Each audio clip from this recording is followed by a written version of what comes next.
శక్తి కలిగిన నామమున మీ అందరికీ హృదయపూర్వక వందనాలు. మీకు కూడా వందనాలు దేవుని అయ్యగారు. అపారమైన కృప ద్వారా ఈ దినం మీతో మాట్లాడడానికి ప్రభు నాకు చూపిన కృపను బట్టి దేవునికి స్తోత్రం. నేను ఓడిపోయినాయి అనే పాట రాయడానికి ప్రభు కృప చూపాడు. మనం ఎక్కడ ఓడిపోతామో అక్కడే దేవుడు మన పక్షాన నుండి గెలిపిస్తాడు. ఎక్కడ మనం కుంగిపోతామో అక్కడే కృప చూపి నిలబెడతాడు. ఎక్కడైతే మనము రిజెక్ట్ చేయబడతామో అక్కడే దేవుడు మనకు జయాన్ని ఇస్తాడు. నేను ఏడ్చిన చోటనే మనసారా నవ్వగా దేవుని మహాకృప ద్వారా ఈ పాట రాయడం జరిగింది. ఈ పాట నేను రాయడానికి కారణం ఏంటంటే, ఆత్మీయులు నన్ను అవమానించినప్పుడు, అందరి చేత నేను తృణీకరించబడ్డప్పుడు, అందరి చేత నేను నెట్టివేయబడ్డప్పుడు,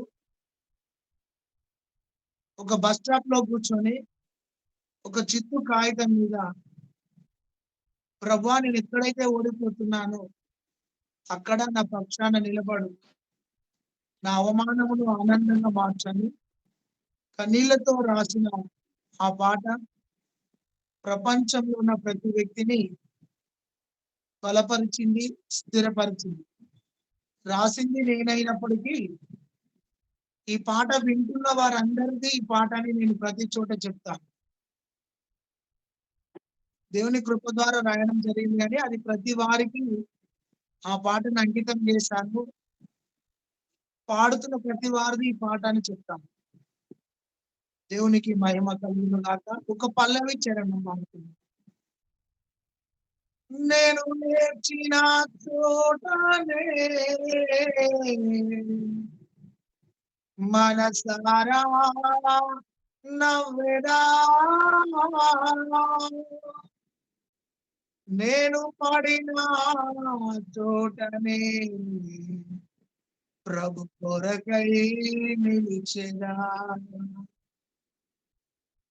నేను ఓడిపోనయా నా పక్షాండగా, నేను కృంగిపోనయా నీవు నాతో ఉండగా, అవమానం పొందిన చోటే అభిషేకం నాకిచ్చావే, వెలివేయబడిన స్థలములో నన్ను నిలిపినావే. అవమానం పొందిన చోటే అభిషేకం నాకిచ్చావే, వెలివేయబడిన స్థలములో నన్ను నిలిపినావే.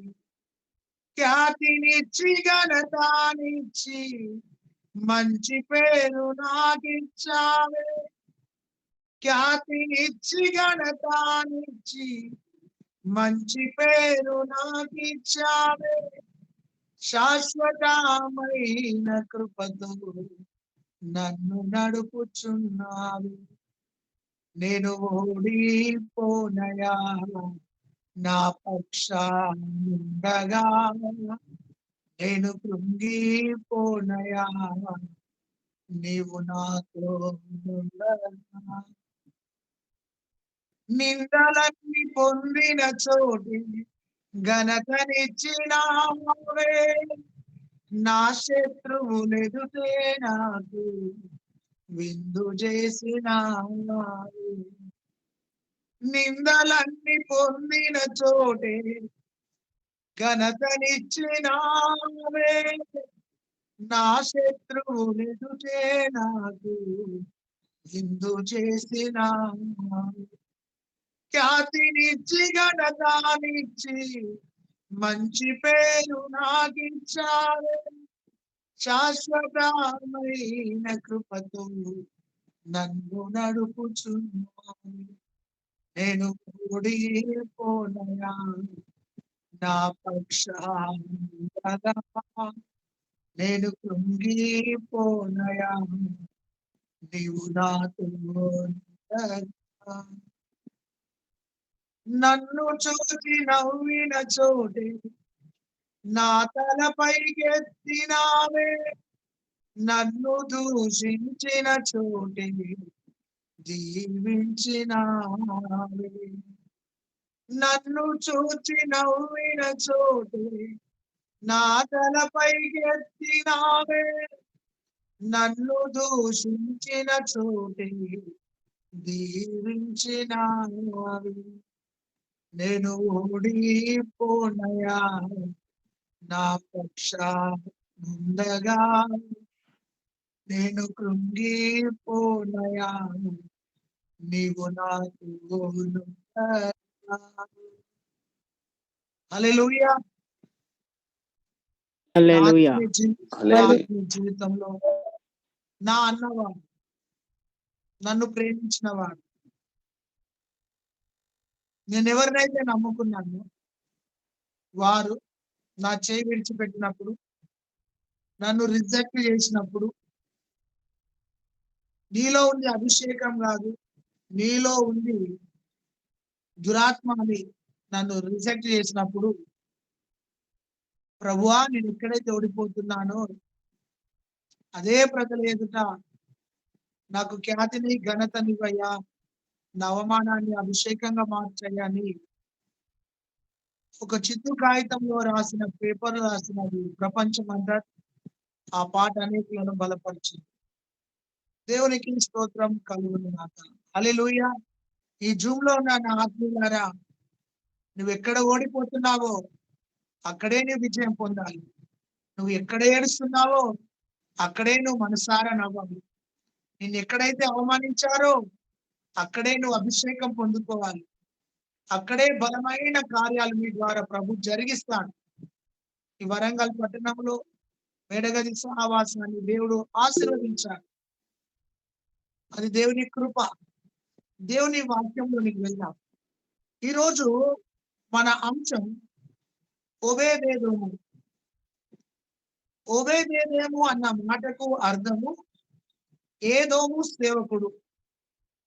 ఏదోము అన్న మాట ఏషావు అన్న మాటలోకి వెళ్ళి ఏషావులోకి వెళ్ళి ఓబేద్ ఏదోము వారు వచ్చారు.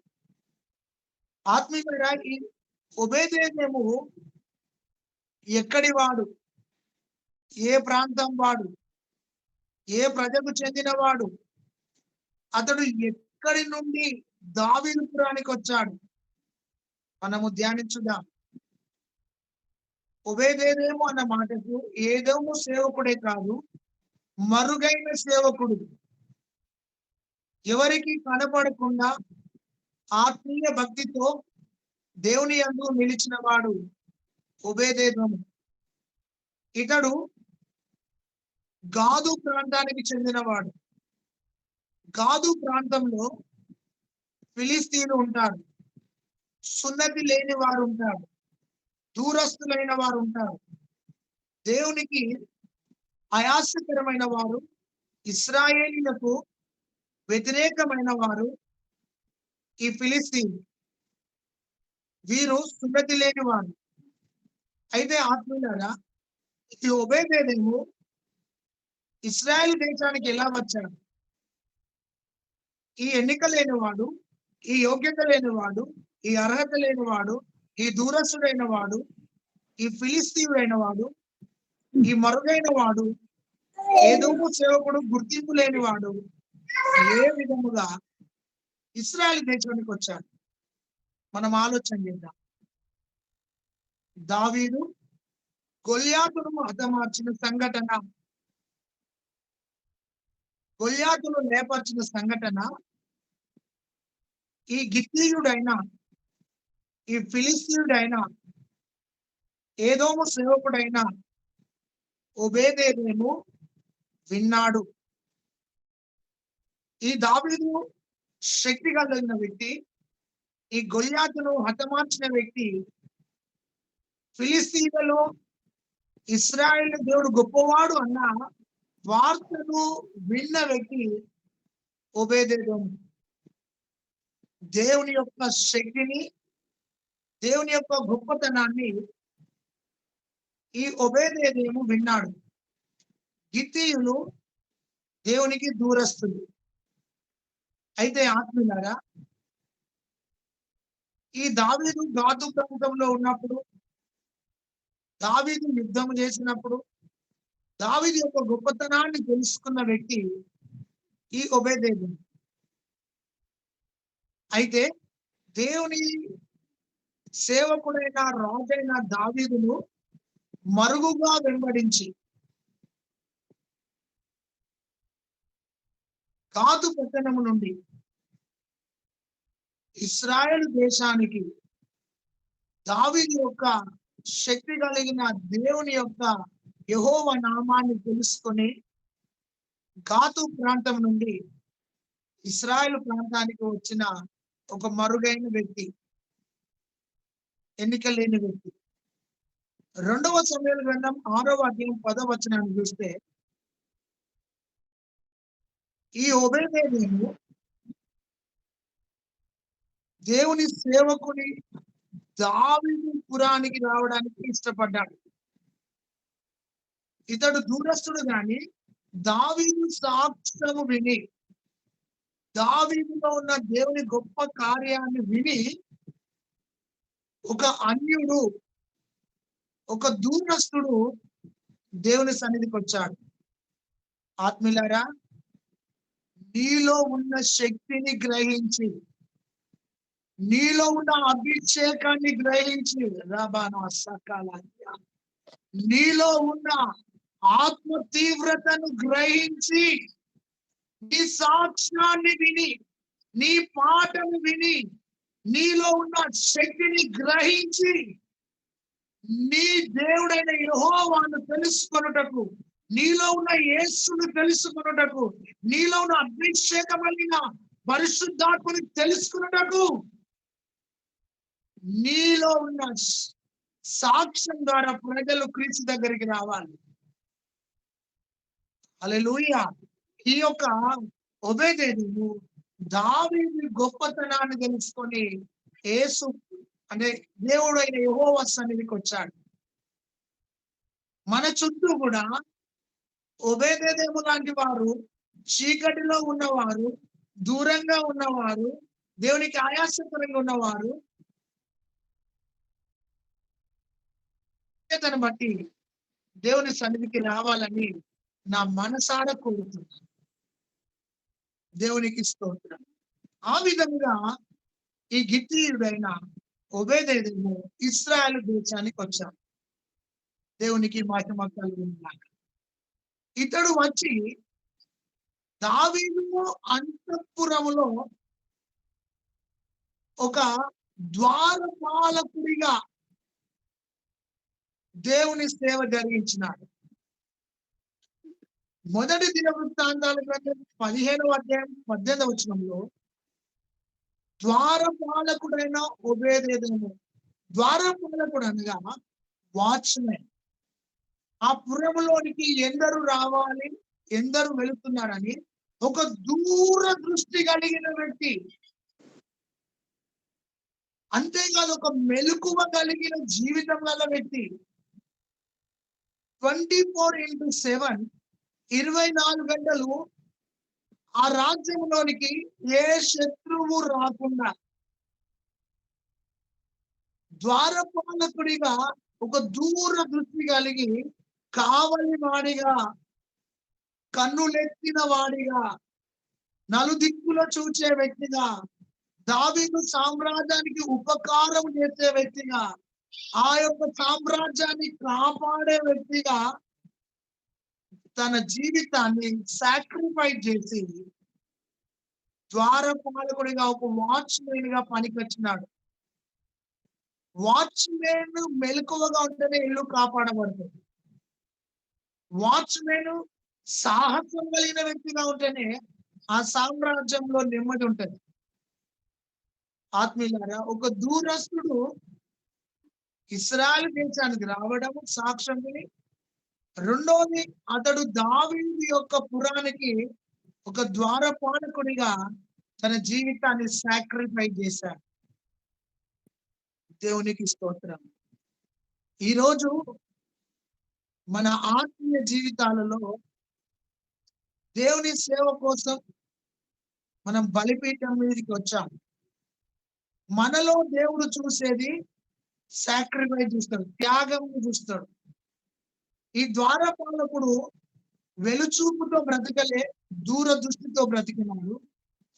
ఇతడు సోమరిగా బ్రతకలేదు, ఇతడు మెలకువ కలిగి బ్రతికినాడు. ఇతడు కావలివాడిగా ఉండి శత్రువు ఏ మార్గంలో వస్తాడని పొంచి ఉండి శత్రువులను పట్టుకోవడానికి ఒక సాహసం కలిగిన వ్యక్తిగా దావీదుపురంలో వాచ్మెన్ గా ఉన్నాడు. దేవునికి స్తోత్రం. ఆత్మీయులారా, నువ్వు సంఘంలో ఒక ద్వారపాలకుడిగా ఉండాలి. మన సంఘానికి ఎందరు వస్తున్నారు, ఎందరు బలపరచబడుతున్నారు, సంఘంలో ఎందరు నమ్మకస్తులు ఉన్నారు, ఎందరు బలహీనులు ఉన్నారు, ఎందరు బయటికి వెళుతున్నారు, ఎందరు లోపలికి వస్తున్నారు, వారి సమస్య ఏంటి, వారు ఎందుకు వచ్చారని వాచ్మెన్ ఏ విధముగానైతే ఆ పరిపాలనలో ఉన్న ఆ ప్రజలు వెళుతుండగా వస్తుండగా వారిని ఎలా గమనించాడో, నీవు కూడా సంఘములో ఒక ద్వారపాలకునిగా జీవించాలి, ఒక నమ్మకస్తునిగా జీవించాలి, ఒక త్యాగం చేసిన వ్యక్తిగా జీవించాలి, ఒక దూరపు చూపు కలిగిన వ్యక్తిగా జీవించాలి, ఒక మెలకువ కలిగిన బిడ్డగా నువ్వు జీవించాలి. అంత మంచి లక్షణం కలిగిన వ్యక్తి ఈ యొక్క ఓబేదేదోము. కానీ ఇతడు అందరి మధ్యలో గుర్తించబడ్డ వ్యక్తిగా లేడు, మరుగైన వ్యక్తిగా ఉన్నాడు. మనకు చాలాసార్లు గుర్తింపు కావాలి. నన్ను ఎవరైనా గుర్తిస్తే బాగుండు, నా టాలెంట్ గుర్తిస్తే బాగుండు, నా గొప్పతనాన్ని గుర్తిస్తే బాగుండు, నా వరాలను గుర్తిస్తే బాగుండు. ఆత్మీయులారా, అతడు ఎవ్వరు గుర్తించలే, తన పని తను చేస్తున్నాడు. గమనించండి. మూడో విషయాన్ని చూస్తే 2వ సమూయేలు గ్రంథం 15వ అధ్యాయము 18వ వచనంలో దావీదుకు నమ్మకస్తుడుగా ఉన్న ఓబేదేదోము ఒకటి సాక్ష్యం ద్వారా ప్రభావితమయ్యాడు, రెండోది ద్వారపాలకుడిగా ఉన్నాడు, నమ్మకంగా ఉన్నాడు. ఇక్కడ చూస్తే రెండో ద్వారపాలకుడిగా ఉండి త్యాగం చేసినాడు జీవితాన్ని. మూడోది అతడు దావీదుకు నమ్మకస్తుడిగా ఉన్నాడు. మనం ఎక్కడ ఉంటామో రబానా సకల రీలాలా అక్కడ నమ్మకస్తులముగా బ్రతుకుదాం. సంఘములో నమ్మకంగా, కుటుంబంలో నమ్మకంగా, సమాజంలో నమ్మకంగా, వ్యక్తిత్వంలో నమ్మకంగా. ఇతడు గాదు పట్టణస్థుడు, దూరస్తుడు. తన చరిత్రను చూస్తే అతడు ఫిలిస్తీ జాతికి చెందినవాడు, అర్హతలే లేనివాడు. కానీ దావీదుకు నమ్మకస్తుడిగా ఉన్నాడు. చూడండి ఎంత గొప్ప ఆత్మీయత అండి. ఈ రోజు మన ఆత్మీయ జీవితంలో నమ్మకాన్ని కోల్పోయి బ్రతుకుతున్నాం. చాలా మంది అంటారు, నీ మీద నాకు నమ్మకం లేదండి. ఒక కాపరి విశ్వాసిని నమ్మలేని పరిస్థితి, ఒక తల్లి ఒక కుమార్తెను నమ్మలేని పరిస్థితి. ఇతడు నమ్మకస్తుడిగా దావీదుతో అడుగులు వేసిన వ్యక్తి ఓబేదేదోము. ఆత్మీయులారా, అభిషాలోము కూడా నమ్మకాన్ని కోల్పోయాడు. సౌలు కూడా నమ్మకంగా లేడు సామ్రాజ్యంలో. సొంత మామలు నమ్మకంగా లేడు, సొంత కొడుకు నమ్మకంగా లేడు. కానీ ఒక ఎన్నిక లేనివాడు, ఒక పనికిరాని వాడు, ఒక దూరస్తుడు, ఒక గాతు పట్టణస్థుడు దావీదు రాజు జీవితంలో నమ్మకస్తుడిగా ఉన్నాడు. మనం ఏ సంఘానికి వెళ్తామో ఆ సంఘంలో నమ్మకంగా బ్రతుకుదాం. దేవుడు మనకు ఏ తలాంతు ఇచ్చాడో ఆ తలాంతును నమ్మకంగా పట్టుకొని పరిగెత్తుదాం. దేవుడు మనల్ని నమ్మి ఈ పరిచర్యం ఇచ్చాడు. ఈరోజు అంత గొప్ప సామ్రాజ్యంలో దావీదు పక్కకు నిలబడ్డ నమ్మకస్తుడు ఎవరయ్యా అంటే, దావీదు యొక్క అక్క కొడుకులు సెరూయా కొడుకులు ముగ్గురు ఉన్నప్పటికీ ఈ ఓబేదేదోము నమ్మకస్తుడిగా ఉన్నాడు. అభిషేక్, యేహూ వాళ్ళందరూ నమ్మకంగా ఉన్నప్పటికీ వాళ్ళందరికంటే బెటర్ గా నమ్మకంగా ఒబేదెదోము ఉన్నాడు. తన క్వాలిఫికేషన్స్ ఏందో తెలిసిన అజ్ఞాని, అవివేకి, దూరస్తుడు, ఎన్నిక లేని వాడు, ఘాతు పట్టణస్థుడు, చీకటి ప్రాంతంలో ఉన్నవాడు, హేయ క్రియలకు వాళ్ళు బానిసలు. అలాంటి ప్రాంతం నుండి ఎలా వచ్చాడు? దావీదు సాక్ష్యం ప్రభావితం చేసింది. నేను ఒక మాట సవాల్ చేస్తున్నాను ఆత్మీయులారా, నీవు ప్రజలను ప్రభావితం చేయాలి. నీ పాట ద్వారా, నీ సాక్ష్యం ద్వారా, నీ మాట ద్వారా, నీ వాక్యం ద్వారా, నీ ప్రార్థన ద్వారా, నీ నడక ద్వారా, నీ జీవితం ద్వారా ప్రజలను ప్రభావితం చేయాలి. ఒక దానియేలు బబులోను సామ్రాజ్యాన్ని ప్రభావితం చేసినట్టు, ఒక నెహెమ్యా కోటలో ఉన్న ప్రజలను ప్రభావితం చేసినట్టు, ఒక ఎస్తేరు వేల ప్రజలను ప్రభావితం చేసినట్టు నీవెందుకు చేయొద్దు? నీ ఆత్మీయ జీవితంలో ఎదుటి వ్యక్తిని ప్రభావితం చేసే జీవితం జీవించాలి. అతడు నమ్మకస్తునిగా జీవించినాడు. 4వదిగా చూస్తే మొదటి దినవృత్తాంతాలు 15వ అధ్యాయం 27వ వచనంలో అతడు మంచి సంగీత కళాకారుడు, చక్కగా పాటలు పాడేవాడు, చక్కగా నాట్యం ఆడేవాడు, మంచి వరములను పొందిన వ్యక్తి. చూడండి, దావీదుకు ఏ క్వాలిఫికేషన్స్ ఉన్నాయో, హల్లెలూయా. దావీదు నాట్యం ఆడేవాడు, తనలో ఆ నాట్యం ఉంది. దావీదు పాటలు పాడేవాడు, తనకు పాటలు పాడే వరం ఉంది. దావీదు సంగీత కళాకారుడు, ఇతడు కూడా సంగీత కళాకారుడు. ఆత్మీయంగా ఆలోచించండి. నువ్వు ఏ వరం కలిగి ఉన్నావో ఆ వరమే నిన్ను ఘనపరుస్తుంది. దేవునికి స్తోత్రం. యేసన్న గారు పాటలు రాసే వరం, పాడే వరం కదా. ప్రపంచంలో చక్కటి సాహిత్యం, తెలుగు ప్రజలెల్లా పాడుకున్న ఒక చక్కటి సాహిత్యం, పదజాలం, ఆత్మీయత పొందు చేయడము, చక్కగా రాయడం. ఆ పాటలు ప్రపంచాన్ని కదుపుతూ ఉంటాయి. చూడండి, ఇక్కడ ఒబేదెదోముకు ఆత్మ సంబంధమైన వరాలు ఉన్నాయి, కానీ తనకు గుర్తింపు లేదు. కానీ అతను ఎవరు పట్టించుకోలేదు. మన ఆత్మీయ జీవితంలో మనకు తలాంతులున్నా, మనకు వరాలున్నా, మనకు ఫలాలున్నా కొన్నిసార్లు మనల్ని ఎవరు గుర్తించరు. ఎవరు మనకు లిఫ్ట్ ఇవ్వరు. ఇతడు చక్కగా పాడేవాడు, ఆడేవాడు, మందసంలో ఉన్నవాడు, ఆ మందసంలో నడుస్తున్నప్పుడు ప్రజలను కనిపెట్టి చూచినవాడు. ఇంత చక్కటి ఆత్మీయత తనలో ఉంది. కానీ ఒబేదెదోమును ఎవరు గుర్తించలేదు. మరుగైన జీవితం, మరుగైన సేవ, మరుగైన ఆత్మీయత. ఈ ఈ జూమ్‌లో ఉన్న నా ఆత్మీయులారా, మీకు చేతులెత్తి హృదయపూర్వకంగా చెప్తున్నా, మనల్ని ప్రభువే గుర్తించాలి. ఈ తలాంతును ప్రభువే గుర్తించాలి. చార్లెస్ ఫిన్నీ అన్న దైవజనుడు ఇంగ్లాండ్‌లో ఉద్యమం తీసుకొచ్చాడు. తన జీవిత చరిత్రలో నన్ను గుర్తించింది ప్రభు ఒక్కడే అని రాసుకున్నాడు. మనకు గుర్తింపు రాదు, గుర్తింపు కోసం పరిగెత్తాడు. అతడు వచ్చి సంగీతం వాయిస్తున్నాడు, నాట్యం ఆడుతున్నాడు, మందసం దగ్గర ఉన్నవన్నీ కనిపెడుతున్నాడు. అలా ఆత్మీయ వరముల చేత దేవుని కోసం జీవించిన వ్యక్తి.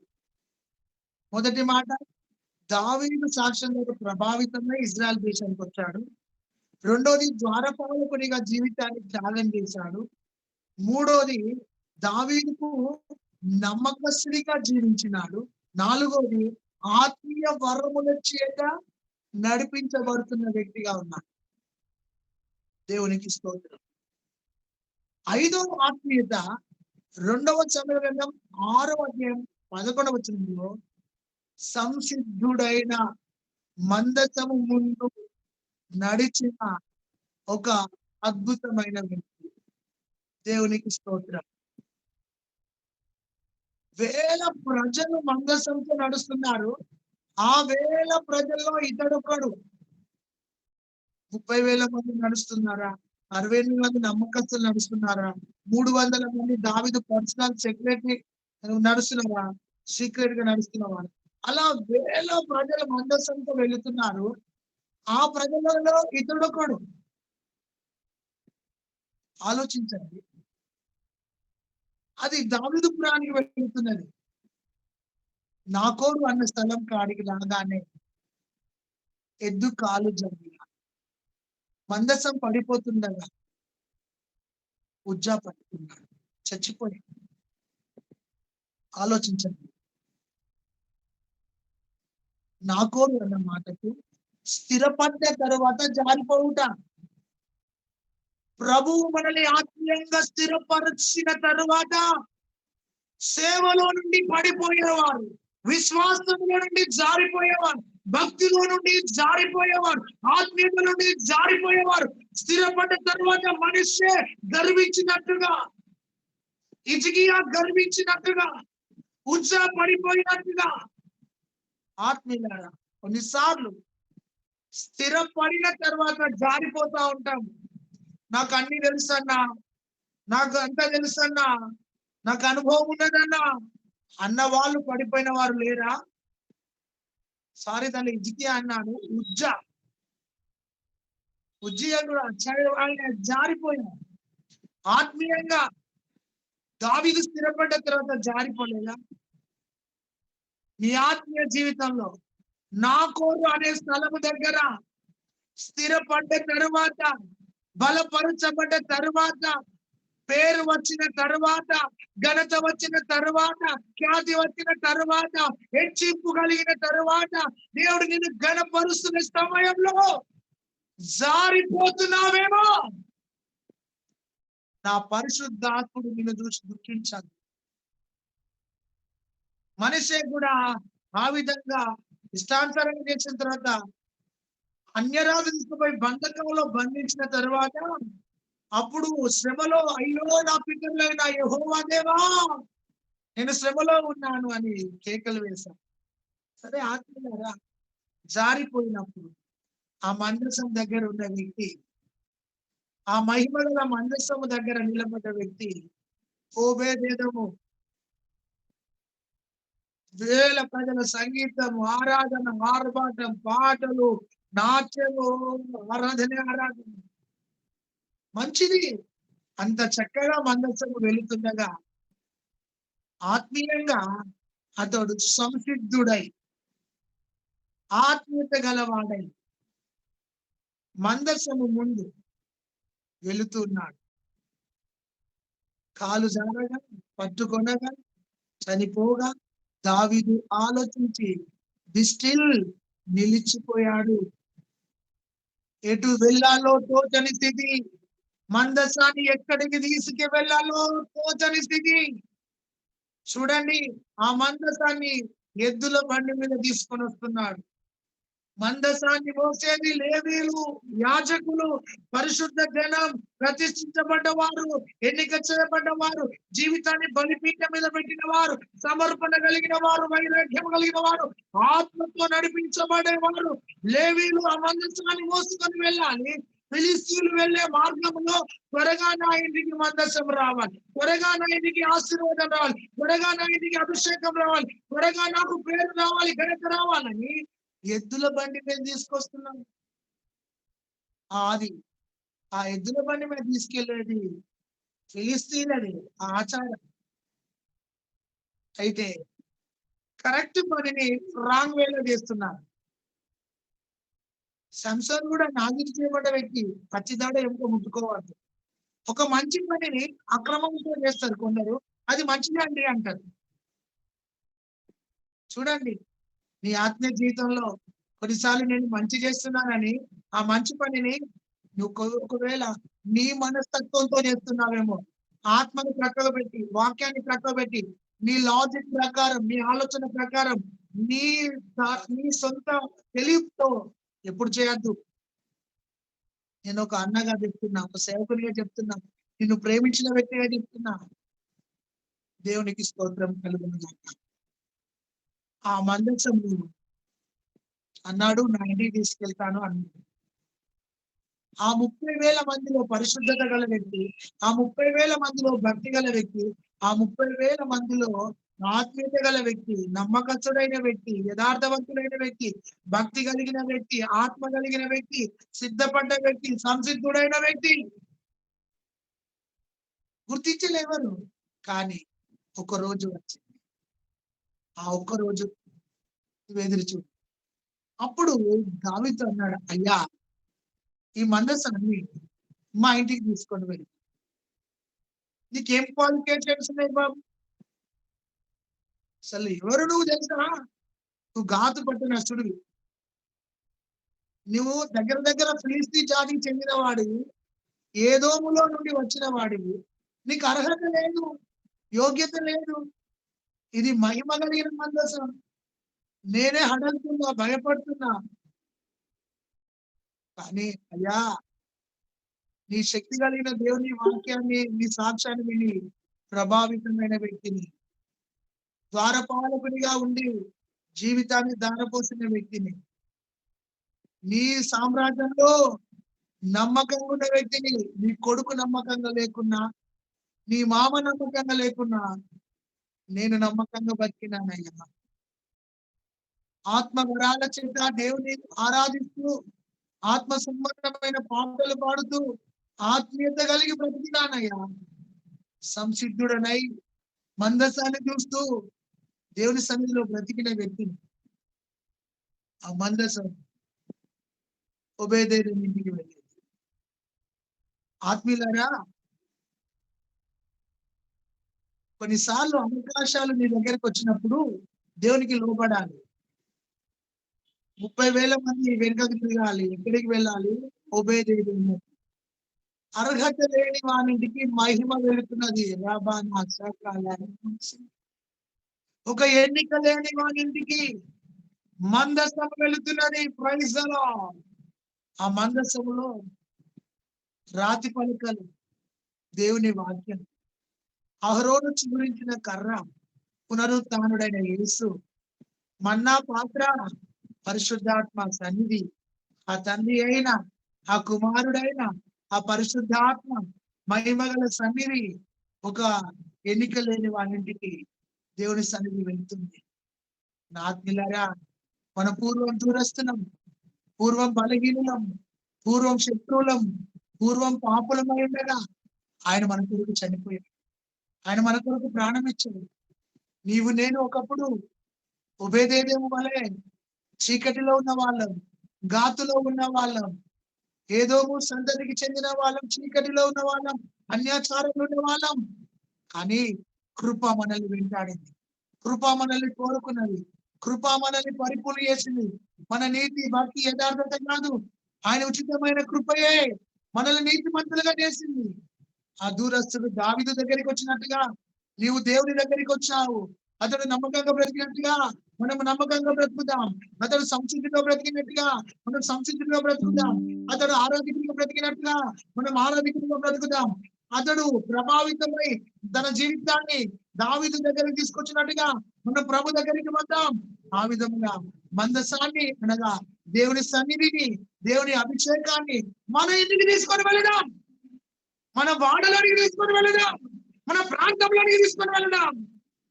ఆ విధంగా ఒబేదేదోము మందసం తనతో పాటు తన ఇంటికి తీసుకొని వెళ్ళాలి. దావీదు అక్కడే నిలిచిపోయాడు. దేవునికి స్తోత్రం. మనకంటే గనులు ఆగిపోయినా మనల్ని నడిపించే దేవుడు ఆయన. దేవుడు నీతో ఉన్నాడు. ఆ మందసం ఇంటికి వెళ్ళగా, ఆ మందసం ఉండగా ఆ ఇల్లు ఆశీర్వదించబడ్డది. బిడ్డలు ఆశీర్వదించబడ్డారు. తన పరిధి ఆశీర్వదించబడ్డది. తన సమస్తం ఆశీర్వదించబడ్డది. అతడు ఆశీర్వదించబడ్డాడు. 2 సమూయేలు 6:11లో మందసం ఉండడం ద్వారా తను, తన పిల్లలు, తన ప్రజలు, తన సమస్తం ఆశీర్వదించబడ్డదని ఒక బ్రేక్ న్యూస్ వచ్చింది. ఏమిటి ఆశీర్వాదం? ఆత్మీయ ఆశీర్వాదం, భౌతిక ఆశీర్వాదం, మానసిక ఆశీర్వాదం. ఆ కుటుంబం ఆశీర్వదించబడ్డది. యెరూషలేములో తెలిసిన విషయం తెలుసా? ఒబేదేదోములో ఆశీర్వదించబడ్డది. ఆత్మీయులారా, ఈ కాలంలో ఆత్మీయంగా చెప్తున్నాను. వాళ్ళు ఆశీర్వాదం కోసం ఒకటే పరిగెత్తుతా ఉంటారు. ప్రవచనాల కోసం పరిగెత్తుతా ఉంటారు. కానీ ఒక మాట చెప్తున్నా ఆత్మీయులారా, మన ఆత్మీయ జీవితంలో మన వెంబడి ఆశీర్వాదం రావాలి. మన వెంబడి అభిషేకం రావాలి. మన వెంబడి దేవుని సన్నిధి రావాలి. మన ఊరికి పోయి లైన్‌లో నిలబడుడు కాదు. ఆశీర్వాదాలు మనతో రావాలి. దేవునికి స్తోత్రం. ఆశీర్వాదంతో నువ్వెళ్ళొద్దు. ఆశీర్వదించిన ఆశీర్వదించే దేవుడు నీతో ఉన్నాడు. 1000 తరాల వరకు ఆశీర్వదిస్తానన్నాడు. తరతరాల వరకు ఆశీర్వదిస్తానన్నాడు. ఆయన ఆశీర్వాదము నీవు, నీ పిల్లల పిల్లలు అనుభవించాలి. దేవునికి స్తోత్రం. తన యొక్క కుటుంబం ఆశీర్వదించబడ్డ విషయం యెరూషలేము అంతా తెలిసింది. దావీదు రాజుకు తెలిసింది. ఏమని? ఓబేదెదోము ఇంటి మీద ఆశీర్వాదం ఉంది. తన పిల్లల మీద ఆశీర్వాదం ఉంది. దేవునికి స్తోత్రం. నైటే తన చరిత్ర మారిపోయింది. అంటే ఆత్మీయులారా, ఒక రాత్రే గొప్పోళ్ళం కాదు. ఇన్ని క్వాలిఫికేషన్స్ తనలో ఉన్నాయి. చూడండి, అతడు ప్రభావితమై ఇజ్రాయెల్ దేశానికి దేవుని సన్నిధికి వచ్చాడు. రెండోది ద్వారపాలకునిగా జీవితాన్ని దారపోసాడు. మూడోది అతడు నమ్మకంగా బ్రతికినాడు. నాలుగోది అతడు ఆత్మవరాలు కృపవరాలు పొందినాడు. ఐదోది సంసిద్ధుడిగా మందసం దగ్గర ఉన్నాడు. ఆరోది మందసాన్ని తీసుకొని వెళ్ళినాడు. తనకు 8 మంది కుమారులు. దావీదులో ఎందరు తెలుసా? 8 మందే. చూడండి, మరి దావీదులో 8 మందిలో ఒక్కడే ఎన్నిక చేయబడ్డాడు. యెషయాకి 8 మంది కదా. ఇక్కడ ఇతను కూడా 8 మందే. మొదటి వాడి పేరు షెమయా. షెమయా అన్న మాటకు ఆలకించువాడు అని అర్థం. నా కొడుకా, నువ్వు దేవుని సన్నిధిలో దేవుని స్వరం ఆలకించాలి. ఏదో ఒక రోజు దేవుడు మనల్ని ఆశీర్వదిస్తాడని తన జీవితం ద్వారా తన కుమారులను ప్రభావితం చేసిన వ్యక్తి ఓబేదెదోము. ఒక దైవజనుడు మన ఇంటికి వస్తే మనం సిద్ధపడాలి. మందసం తన ఇంటికి వెళుతున్నప్పుడు తన కుమారులను ఆల్రెడీ దేవుని కోసం సిద్ధపరిచిన వ్యక్తి ఓబేదెదోము. నీ ఇంట్లో వారిని, నీ బంధువులను, నీ స్నేహితులను దేవుని కోసం సిద్ధపరచాలి. షెమయా అన్న మాటకు దేవుని స్వరంలో ఆలకించువాడు. తన కుమారునికి ఏం పేరు పెట్టుకున్నాడు తెలుసా? దేవుని స్వరం వింటూ బ్రతుకుదాం బిడ్డ. దేవుని మాటలు వింటూ బ్రతుకుదాం బిడ్డ. దేవుని సన్నిధిలో బ్రతుకుదామని ఆలకించువాడు అని పేరు పెట్టుకున్నాడు. అర్థమవుతుందా నా ఆత్మీయులారా? ఒక గాదు పట్టణస్థుడు, ఒక దూరస్తుడు, ఒక ఎన్నిక లేనివాడు దావీదు సాక్ష్యాన్ని విని ప్రభావితంగా ఇశ్రాయేలు దేశానికి వచ్చి మందసాన్ని తీసుకొని తన ఇంటికి పోయాడు. తన కొడుకు పేరు షెమయా, ఆలకించువాడు. ఎప్పుడైతే దేవుని స్వరాన్ని ఆలకిస్తామో మన చరిత్ర మారుతుంది. మన జీవితం మారుతుంది. మన బ్రతుకు మారుతుంది. మన నడక మారుతుంది. మన సేవ మారుతుంది. మనం దేవుని మాటలు ఆలకించాలి. రెండో వాని పేరు యెహోజాబాదు. యెహోజాబాదు అంటే నా జీవితం దేవునికి అంకితం. ఎంత చక్కటి పేరండి. నా మైండ్ బ్లాక్ అయిపోయింది. ఒక అన్యుడు, ఒక దూరస్తుడు తన కొడుకు పేరు పెట్టుకున్నాడు అంటే యెహోజాబాదు అంటే యెహోవా ఇచ్చును అని అర్థం, లేదా యెహోవాకు జీవితాన్ని ఇచ్చెను. రెండో వ్యక్తి పేరు ఏంటో తెలుసా? నీ జీవితం దేవునికి ఇవ్వు. నీ సమయం దేవునికి ఇవ్వు. నీ ధనం దేవునికి ఇవ్వు. నిన్ను నువ్వు దేవునికి అప్పగించుకో. ఎంత మంచి మాట. ఒక వ్యక్తి